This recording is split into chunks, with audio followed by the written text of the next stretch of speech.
ലോകത്ത് ഏകദേശം 40,000-ത്തിലധികം ചിലന്തി വർഗ്ഗങ്ങൾ ഉണ്ടെന്നാണ് കണക്ക്.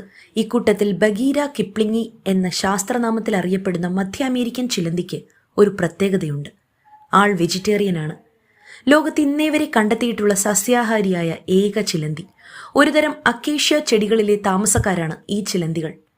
ഇവരുടെ ഭക്ഷണത്തിന്റെ 90% ഈ ചെടികളിൽ കാണുന്ന മാംസ്യവും പഞ്ചസാരയുമൊക്കെ ചേർന്ന് രൂപപ്പെട്ട ബെൽറ്റിയാൻ ബോഡീസ് എന്ന ഇലത്തുമ്പാണ്. ഇവയുടെ ശരീരത്തിന് ആവശ്യമുള്ളതെല്ലാം ഇതിൽ നിന്ന് ലഭിക്കും. സസ്യാഹാരിയാണെങ്കിലും കിപ്ലിംഗിയെ ചെറുതായി കാണേണ്ട. ചിലന്തികളിലെ വേട്ടക്കാരൻ എന്നറിയപ്പെടുന്ന ജമ്പിംഗ് സ്പൈഡേഴ്സ് വിഭാഗത്തിലെ അംഗമാണ് ഈ കിപ്ലിംഗി. മറ്റു ചിലന്തികൾ ഇരയെ ഓടിച്ചിട്ട് പിടിക്കാൻ ഉപയോഗിക്കുന്ന കഴിവുകൾ ഇവർ ഉപയോഗിക്കുന്നത് അക്കേഷ്യയിൽ ധാരാളമായി കാണപ്പെടുന്ന ഉറുമ്പുകളിൽ നിന്ന് രക്ഷപ്പെടാനാണെന്ന് മാത്രം.